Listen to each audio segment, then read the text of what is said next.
Coming up on Operation Outreach, for over a century, the American Legion has been devoted to supporting military service members and veterans, and that's just one of the many ways they serve our community. We'll learn more about the American Legion service and also hear how Project Vet Relief is making a big difference for veterans transitioning to civilian life.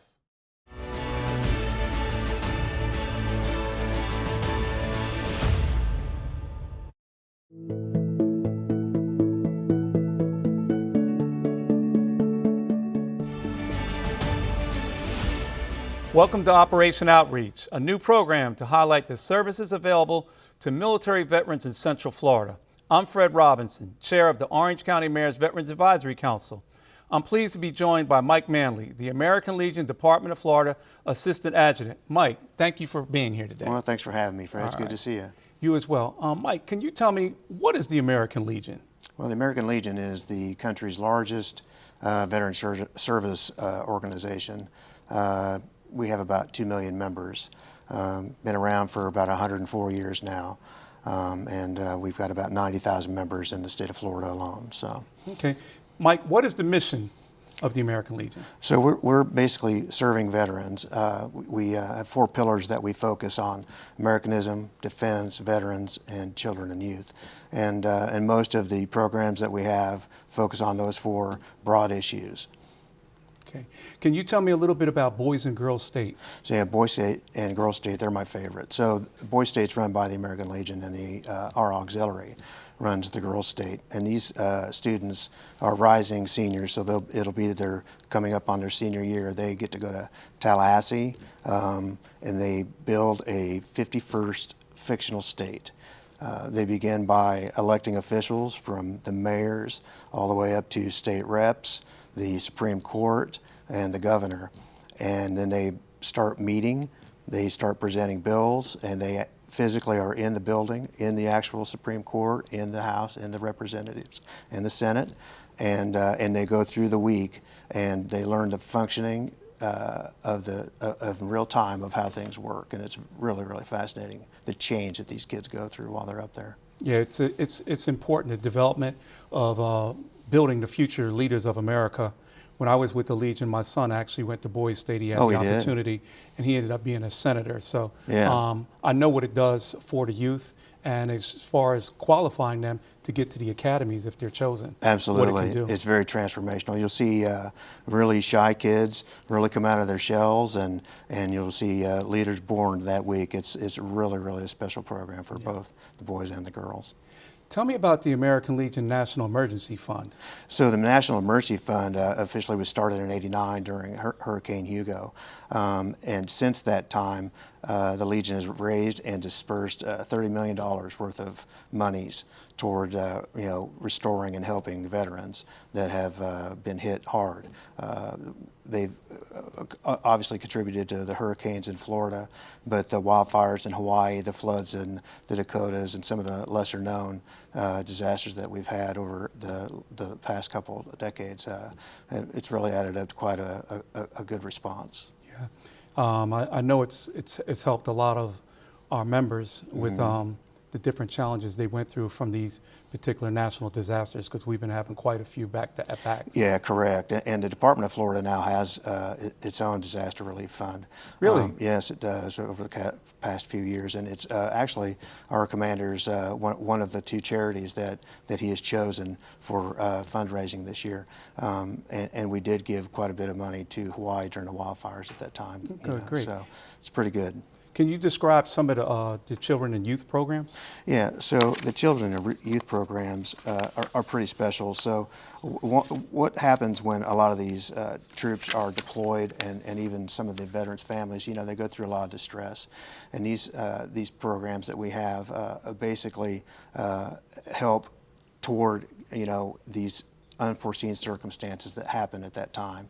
So when you have some families that are in a little bit of distress and they have children in the home, we focus on them and provide monies and services, temporary assistance in the form of grants. That's a great resource, because having that father or mother figure deployed and needing some extra financial support it's important for everybody. So, Right, you know, exactly. I'm glad that the American Legion provides that particular resource. Can you tell me some of the children and youth programs, some different things about them? So you're referring to things like Boys Yes. State and the American Legion Oratorical, baseball, yes. the Oratorical, which is to me another one of the maybe lesser known programs, but it's fascinating because these kids they have to write and give speeches relating to the Constitution. So every year it's a little different which amendment or which section of the Constitution that they have to research and learn about. And they go all the way from a post level, and they get sponsored by Post, and then they go to a state competition, and they have a national oratorical competition where they give out some sizable scholarships. It's really quite interesting to listen to the talented kids as they speak about it. And what is Americanism, and how does the American Legion promote it? So Americanism is active citizenship and programming that brings up wholesome,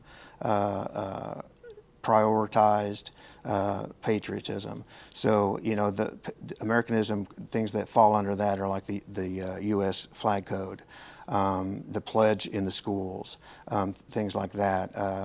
The idea behind it is to keep that patriotic spirit in our youth and in our facilities, you know, everywhere we go.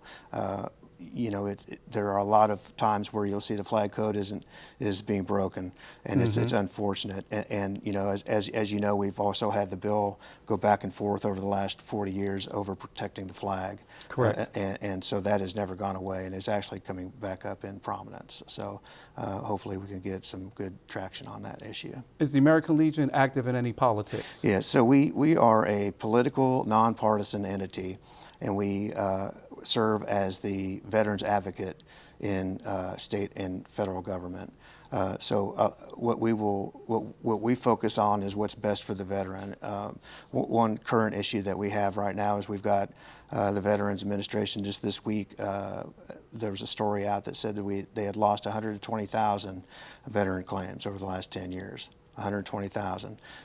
That's a problem. There's also an issue where a lot of retired DOD people if they have less than 50% of a rating with a VA, the DOD's pension, they subtract that away. They're consider that a double dip, and so hopefully we can get that policy ended. I appreciate what the American Legion is doing as far as advocating for our veterans in Washington, D.C.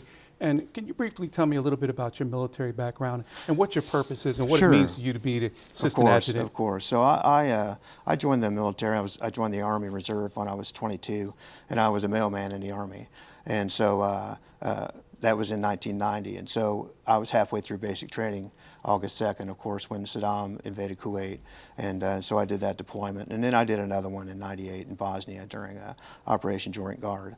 And the times that I had there, you know, it was sad when I didn't belong anymore. The good thing about being in a veteran service organization is that you kind of get that back.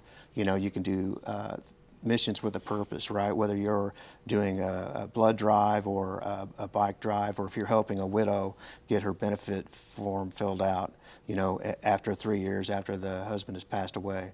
So that idea of working as a team and then working in the Legion as a team and finding good purpose is something that's pretty sweet. Well, it's great to hear the things that the American Legion is doing. Mike, and thank you for letting me interview you today. Absolutely. It was a pleasure to be here. Thank you. The American Legion is making a significant difference in countless military veterans' lives in our community. When we return, we'll learn more about a program aimed at helping veterans make it sometimes difficult transition to civilian life.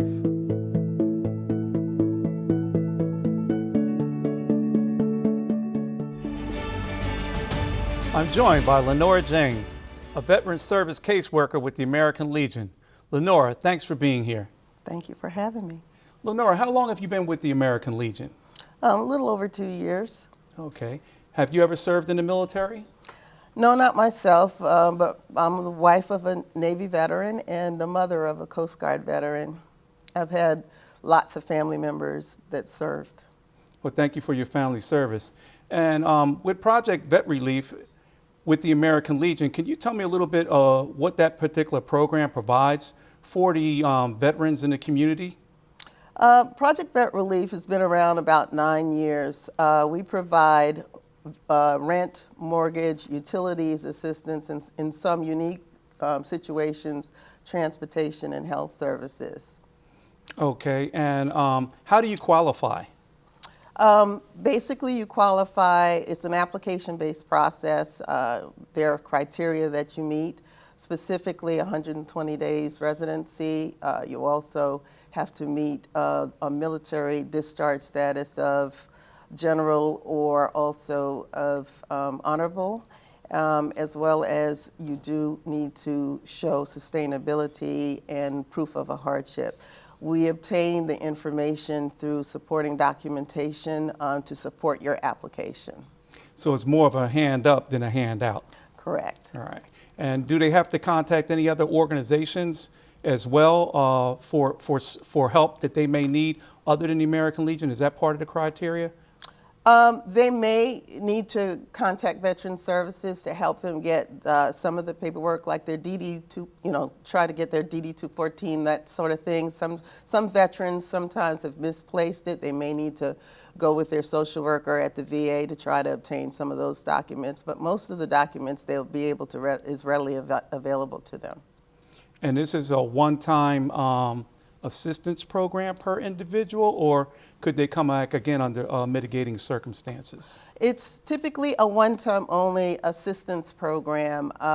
In rare situations, there may be a situation where we may assist again, but most of the time it's a one-time only. The hope is that we can help the veteran maintain sustainability and that they can be ongoing and point them in the direction to get ongoing help. Because we're not primarily an ongoing assistance. We don't have funds for that nature, but we can help them get the funds they need to ongoing support them. Right. It's very important, because if somebody comes and gets support from you this month and they don't have a job or anything, then next month it could be reoccurring and stuff like that. So right. What programs do you channel them to for resources, so they once the support that you provide for them, what do you channel them to so they can get additional support and resources as they move on? So in a lot of cases, we talk to the veterans about, looking at if they have a service connection type injury or something like that, that they need to go to Veteran Services, that it may need to be upgraded, or if they've never received any kind of stipend or funds for it, we may work with them to go to the Veteran Services through the counties to help them get established or help them do appeals. In certain situations, we may send them to Social Security. We may send them to other organizations to help them with their ongoing assistance, HUD-VASH, SSVF, programs like that. Okay. And when you assist a particular veteran, let's say, for instance, a veteran gets injured on the job, and he'll be out of work for 2 months, and it's a loss of income for mortgage payment or rent payment. Would Project Vet Relief cover both of those payments, or would it just be one payment? It's one payment. Okay. Because of the funding cap that we have to be really conscientious about how much we're spending per case. And that's why it's so important that we have the community support us, because Exactly. the more dollars we can the more dollars that we get in, the more dollars we can provide. But no, most of the time, it's a one-time only assistance for the life of the case. That's typically how we've been doing it. Now, we do have another portion of the program called Suicide Prevention Initiatives, where we partner with different other organizations, and we sponsor veterans to get assistance through those programs. But mostly those are sort of mental health programs, enrichment programs, those types of programs. Okay. And is there any particular support that Project Vet Relief has for the youth of that particular veteran? Let's say, for instance, if the person's out of work for child care for that month, or example, or something like that, would they assist in that? Not necessarily for childcare, because specifically we used the funding buckets for shelter costs like the rent or the mortgage or utilities. If they have an exorbitant cost, we may use that bill as their hardship to help pay for the mortgage or the rent in place of that, what they spent for that bill. So if they had a high cost for childcare or something like that, we may offset it by way of paying their rent for that month. Well, I appreciate the oversight that you have as far as validation of the individuals that are coming for care, because sometimes I've been in the community and I've seen how certain people might go to one post and then to another post to receive funds, but they're not really doing anything to help themselves, so it can be reoccurring. So I like the check and balance that you have. Can you tell me what is so meaningful to you as far as working and being with Project Vet Relief, your position? So I think what's been sort of at the core of why I do it and how I keep going is really more so about, just my desire to help folks. Early in my 20s, I worked for various different governmental agencies supporting individuals in the community. So I've always wanted to give back. This gives me, working with Project Vet Relief gives me the ability to give back, particularly to a populace or a part of our community that has given so much. So for me to be able to help someone, to hear them, come back and let me know how they were able to make it over and to continue ongoing sustainability, it just warms my heart, because I know that veteran has a place to stay that night and, is going to be okay. Oh, it's important, because you're changing lives, and you're giving them the opportunity to help themselves. That's the main thing, not a handout, but to help them particular selves. And where does the funding come from? Most of it is, 100% of it is donated funds. It comes through our American Legion post. The American Legion itself provides us the administrative structure to set up, but primarily we get most of our funding through our community, our larger community, different programs that the Post will offer or provide, a lot of raffles and those types of programs that brings in dollars in the door to help us. Most of the time if people would like to donate, we send them to our website, www.projectvetrelief.org, and there's plenty of information there to be shared where they would like, if they'd like to give to the program.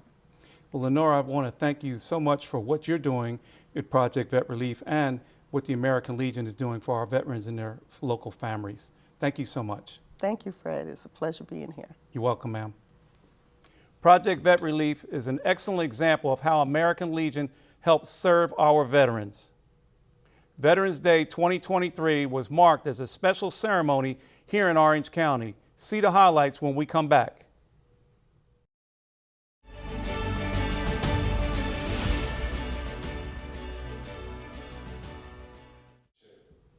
Welcome back. Veterans Day is a day to stop and honor all military veterans of the United States Armed Forces.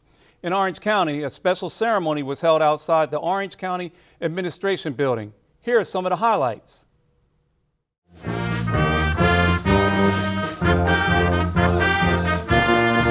We're on the lawn of County Administration today in recognition of Veterans Day and all of the veterans who have served our nation through the various wars, as well as our county employees who happen to be veterans.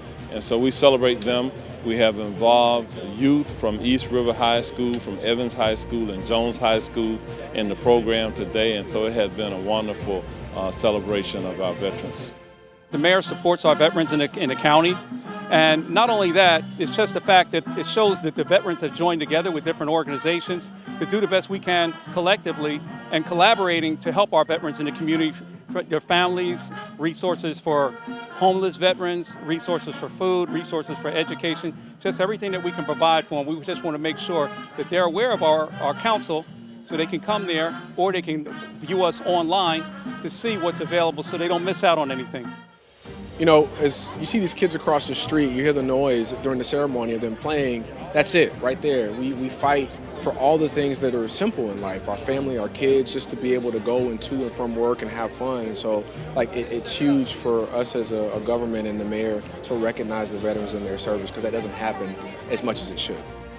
Now therefore I, Jerry L. Demings, by virtue of the authority vested in me as Orange County Mayor, do hereby proclaim November 9th, 2023 as First Sergeant Delia Dispute Jones Day in Orange County, Florida, done this 9th day of November. Signed. Today, I came to the ceremony just as a participant, to support our Veterans Advisory Council. And surprisingly, I received the mayor's prestigious, award today, proclaiming today First Sergeant Delia Dispute Jones Day in Orange County. I don't take it lightly because every day is Veterans Day.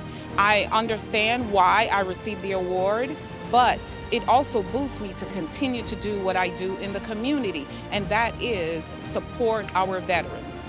We have hundreds, thousands of veterans in Central Florida, in Orange County, and they do need help.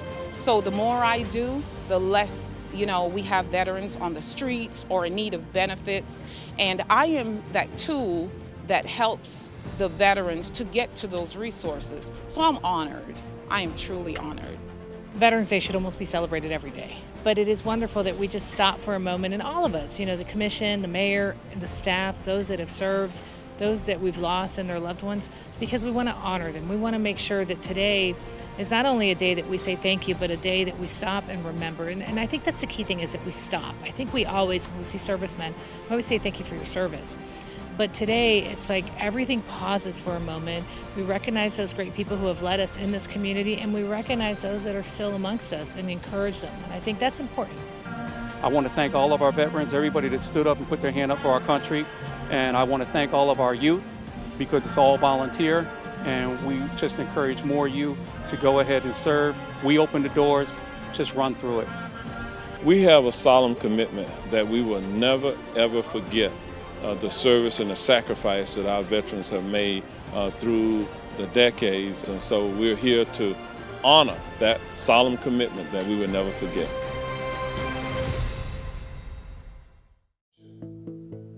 That certainly was a special ceremony, and it was an honor to be a part of it. That concludes this episode of Operation Outreach. If you'd like more information on the American Legion and how it helps our military service members and veterans, you'll find a link and their contact information at www.ocfl.net/veterans. I hope you'll be joining us again for Operation Outreach as we continue highlighting the programs and services available for military veterans in Central Florida. Until then, I'm Fred Robinson. Take care and thanks for watching.